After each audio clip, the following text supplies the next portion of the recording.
So to kind of understand where these fishing nets are coming from, you need to kind of take a bit of a step back and not focus on the net too much. You need to kind of have a look at the bigger picture. So we're going to kind of have a look at, see what fishing techniques are being used currently, have a look in the what species are being caught, and what areas we think are of great concern that could potentially be causing ghost nets to drift over to the Maldives. So we'll start by talking about the different types of fishing. The first type is known as a purse seine fishery. I'm sure many of you may have heard of this. This is when a boat basically just lays out this huge net, and its flotation devices, and hanging underneath is a fishing net with various webbing dimensions. It forms this huge circle which just encompasses whatever school of fish may be around. And then there's a guy underneath that pulls a rope, and it just closes the bottom of the purse seine, which forms the purse, and it traps all the species in that school. Bycatch on purse seine fisheries is extremely high because often where there's schools of tuna, for instance, there'll be schools of sharks, there'll be schools of turtles as well. There'll be turtles there as well. And they're often caught and obviously processed in that way.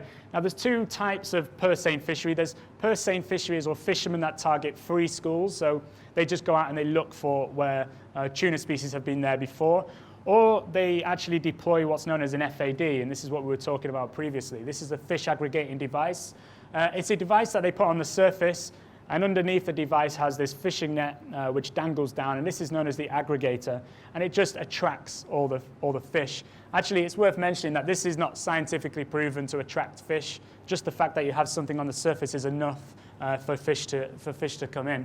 But nonetheless, they have these fishing nets that are dangling down, so the bycatch again is very high. Turtles often get themselves entangled. I have a close-up picture here from Guy from the Manta Trust. You'll see the big flotation device on the top, and there's an anchor line going down, and then you can see the aggregator off the side there. That's the fishing net. That's what's supposed to bring in the fish. And it actually brings in huge volumes of fish. In fact, fishermen can go to that FAD and they can catch in one fishing sitting about 1,000 tons of tuna just in one scoop. So they can take huge volumes of tuna. It's quite crazy. This is a close-up picture of the FAD. So again, you can see the details of the webbing dimensions. We will talk about webbing dimensions and turtle entanglements a little bit later, but you only need a webbing dimension of maybe this sort of size, and that could potentially entangle a turtle because they have claws on their front flippers which can snare, and it can rip the mesh and then form a bigger hole, and then they can get themselves entangled. Longline in itself doesn't really produce ghost nets. The only reason I'm talking about longline is it is predominantly used in the Indian Ocean. It's used extensively. Also from outside nations like Taiwan, Japan, they come and they use longline fishing. I don't know if you know anything about longline fishing, but it is an extremely, it's a really bad fishing technique on the environment because it's just a long line which could be maybe 100 kilometers in length, and at regular intervals they have fishing bait, and that bait will just attract any species, be it shark, be it their target species of tuna, or be it any cetaceans or whatever it is. Now, unfortunately, they often get themselves hooked and they don't get recovered, so bycatch is often very high with longlining. Gill net fishing, this is often used around the Indian Ocean. Gill net fishing, it's basically quite easy to understand. It's just a fishing net that can be placed at any variance, any depth in the water column, maybe on the surface, maybe mid-water, or maybe on the bottom, depending on what species you're targeting. Has flotations on the top, and the idea is the fish just swim into the gill net, they get themselves trapped in this mesh, and then the fishermen can go and collect their catch. There's also drifting gill nets. So drifting gill nets are when a boat actually tows a gill net behind it, and then all the fish swim into this gill net and they catch that way as well. Again, this is highly present in the Indian Ocean, and obviously quite a lot of potentially ghost nets could come from gill nets as well. Trawling is also worth a mention. Where I've got most of my data, I'll talk about the data in a second, comes from the IOTC, but they don't really mention trawling because trawling is it's relatively unregulated most of the time. Often it happens illegally as well. But trawling is when a boat carries this huge net behind it, and it basically just moves in one direction and just drags whatever, anything from the bottom of the seafloor, mid-water, or on the surface. So it's very detrimental. It's not very selective. Often turtles can get themselves entangled or get themselves scooped into that fishing net. They do sometimes employ these mechanisms called TEDs, which are turtle excluding devices. It's just in the point of the trawling net. So what happens is the turtle accidentally gets caught in this fishing net and it can just escape through a gate. But often fishermen complain and say that when the gate opens, lots of their catch escapes. So they often tie them shut and the turtles can't escape. And of course, we have the pole and line fishery, the most predominant style of fishing technique in the Maldives. I'm sure you guys know more about this than I do. It's been around for many, many years. It's very sustainable because it's very selective. If a fisherman doesn't want a particular species, he can simply almost instantly put it back in the water. So it's very sustainable, pretty much zero bycatch as well. So when you've got all these fishing techniques and such a huge area of the Indian Ocean, who actually regulates this? Well, there's an organization, it's an intergovernmental organization called the IOTC. And the IOTC stands for the Indian Ocean Tuna Commission. And what they do is they set forth regulations so that fishing vessels have to comply with those regulations so they don't catch too much, or they use equipment that is regulated and not illegal fishing, etc. It consists of around 32 different members. So these are just basically different countries. And the IOTC also has 7 different working parties. Working parties are basically scientific advisors. 2 most important ones that we're concerned with are the neritic tunas and the tropical tunas, because about almost 90% of the fish caught in the Indian Ocean is actually tuna, and it supplies about 22% of the world's tuna comes from the Indian Ocean. So a huge volume of tuna is coming from the Maldives. So we're going to focus our attention on the tropical and the neritic because potentially that could be where the ghost nets are originating from. So these are the top 3 sort of species in each category, the tropical tunas and neritic tunas. There's more neritic tuna, but we're only going to talk about the top 3, the most caught by quantity. With the tropical tunas accounted for around 63% of the total catch of tuna, whereas you compare that with neritic tuna, accounts for around 37%. Of the total tuna. So you can see straight away that tropical tunas are the predominant species that are caught in the Indian Ocean. Neritic just means, just in case you're wondering what neritic means, neritic is, it describes their habitat. So anywhere from the coast to about 200-300 meters in that kind of range, that's where you'll find these neritic tunas. So they will be targeted by many artisanal fisheries, so small-scale fisheries, because it's very accessible. When you compare it to a tropical tuna, which lives in the open ocean, the high seas, it's very difficult for a small-scale fishing vessel to get into those areas. So let's have a quick look at this. This looks crazy and complicated, but it's actually very easy when you break it down. This is data from the IOTC. This is the most current data that you can actually obtain. It's publicly available. It's not hidden. You can go online and get all this information. And what it's basically showing is the fishing technique and also the quantities of tuna being caught. This particular one is a tropical tuna, skipjack, predominant species caught in the Maldives actually.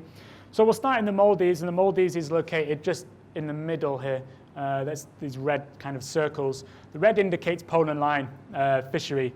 Now the pole and line fishery is the most predominant technique that catches skipjack in the Maldives. If you look to the right of that, to the east, and also in the northern borders, you've got this category known as other. Now, other includes gill net fisheries, also trawling, hand lining to a lesser degree, but predominantly it's caught by gill nets in those regions. Purse seine fishery accounts for 84,000 tons of tuna. Pole and line accounts for 67,000 tons, and gill net fishery accounts for 162,000 tons that were all caught in 2012. So that gives you an idea of how much volume we're talking about here. If you look to the west of the Maldives, you'll see these kind of turquoise circles. These are actually purse seine fisheries, so that huge purse seine that operates around these big schooling fish. They predominantly use FADs, so they actually use flotation devices to congregate these tunas, and that's the predominant technique to catch skipjack tuna. Yellowfin tuna, again, highly caught in the Maldives as well, mainly by hand line, actually, in present data. This big screen that you're seeing is 2011 data. The little screen in the corner, that's 2012, and you'll see the main difference is in the purse seine fishery in the west, there's an even split between the purse seine fishery catching it in free schools and purse seine fishery catching it in FADs, both of which could contribute to ghost net production. Northern borders, as you would suspect, all gill net fisheries. And then you'll also see these green circles. This is actually longlining. So this is why I mentioned longline. It's happening throughout the Maldives. But again, the Maldives is predominantly pole and line. And finally, with the tropical tuna, we have the big eye tuna. Not as densely caught as the other species. I think it's only accounting for, 115,000 tons. So not much when you compare it to the other two species.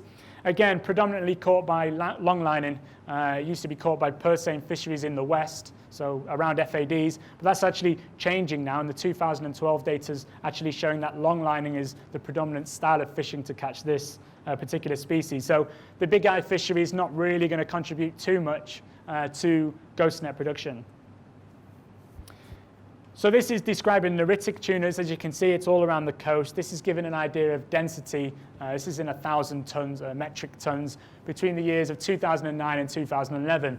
So straight away you can see Indonesia plays a heavy part in neritic tunas being caught, and then that's closely followed by India, also Sri Lanka. These areas actually pretty much predominantly use gill net fishing. India also use trawling as well. So both areas do produce a lot of ghost nets. And just breaking that down, this particular species, I think I'm pronouncing this right, cavacava, I think. This species highly caught in the Maldives as well. 156,000 tons caught in 2012. But you can see the predominant areas. Indonesia, 26% caught there. Some gill net going on. But India, 22%, and the majority of that is actually gill nets. If you look in Iran, 15% that I've caught of the cavacava is caught by gill nets. 100% is caught by gill nets. And then the longtail tuna. Longtail tuna, again, the most predominant country that catches longtail is Iran, around 47%. And they use 100% gill net. So every single individual longtail is caught with a gill net. So potentially that's an area of concern right there. Also, you have Oman and India contributing around 19% of total catch. And again, they heavily rely on gill nets. And then the narrow-barred Spanish mackerel. I believe in India, some people refer to this as seerfish. I think some misidentify it as seerfish, but that's what they kind of also know it as commonly. But again, in Indonesia, 28% is caught, 22% in India, and around 26% in Pakistan and also Iran. And again, Iran's going to account for around 95% caught by gill nets. India, around 60% caught by gill nets. So a huge volume of gill nets are being used in this area. So where else could fishing nets be coming from? We have to consider merchant ships. Merchant ships are just shipping vessels that carry cargo. Often the cargoes are tied down with this huge net to ensure that they don't rock side to side. Or they could actually be transporting nets themselves. Often they do blow overboard into the ocean. There is a report that's produced, and globally it's suggested that merchant ships account for 70% of ghost net production, which is a huge volume, so big that it's something we can't ignore now. In the Indian Ocean, there's actually no information or data about how much fishing net is being lost by merchant ships, but we suspect quite a large proportion is. Just yesterday, we took these two pictures in Hulamali. We found lots of like garbage bottles where the boats were dumping their bottles, but we're also finding lots of nets as well, lots of fishing nets. And these nets, this net was actually from there. It's very clean. It's obviously not been in the ocean too long. This could potentially be from a merchant ship because it has no barnacles on there. There's no algae growth. It clearly hasn't been in the water. If it's been in the water, it's only been in the water for a very brief period of time. So these sort of nets could be coming from merchant ships. Now, I don't know how much you can see that, but what this is data from the SeaTurtle.org website, and it's, again, publicly you can access this. It's a quick animation to show you the general direction that current's travel in. Now, this is by no means set in stone because currents do obviously change year by year, day to day, but this particular data set coincides with the data that we have, so it's about a year's worth of data from July of 2013. It stopped. Yes, it has. So it gives you an idea. This is the southwest monsoon, so the monsoon that we're in right now. And you can see that the problem areas are around Somalia because there's really high density of very strong currents around this area. So these arrows are representing the direction that ghost nets could potentially travel from. So you can see in the top corner here, you've got Iran. And if you remember, Iran has about 90 to 100% of gill net use. So it would be fair to say that potentially some fishing nets or gill nets could be coming from Iran. If they lose them, if they break them, they could be thrown overboard. They could just be lost by bad weather. But if they are lost at sea, they're going to migrate south and they're going to head towards Somalia. As soon as they hit Somalia, they hit these gyres, these huge, powerful currents that circulate. And often there's lots of dead zone there. Not many fish really congregate around there because it's like an area that pretty much kills marine organisms. But every now and again, there's a flurry of current that directs itself to the Maldives. And then if you look in kind of Mozambique, down in the south, the currents are moving up north to Somalia. And again, once they hit Somalia, they could be pushed into the Maldives. And again, through the Seychelles, this is going through the south of the Maldives. So if you remember back, the type of fishing being used predominantly here is purseine fishery using FADs. So straight away, we can kind of maybe say that the type of fishery responsible for some of the nets coming in the southwest monsoon could be coming from FADs or could be coming from purseine fisheries themselves. And the flip side of that, the northeast monsoon, you'll probably notice that I've also included April and I also included the last month on the other one. These are inter monsoons. They're not really part of the monsoon, but when you check the currents out, they actually still follow the same pattern. So I've included it into the monsoon. It kind of like knocks on. So again, with the northeast monsoon, you can see where the currents are present. Very strong currents around the east coast of India, also around underneath Sri Lanka. But you can also see just off Indonesia, there's a really strong current there as well. So let's just have a look at this.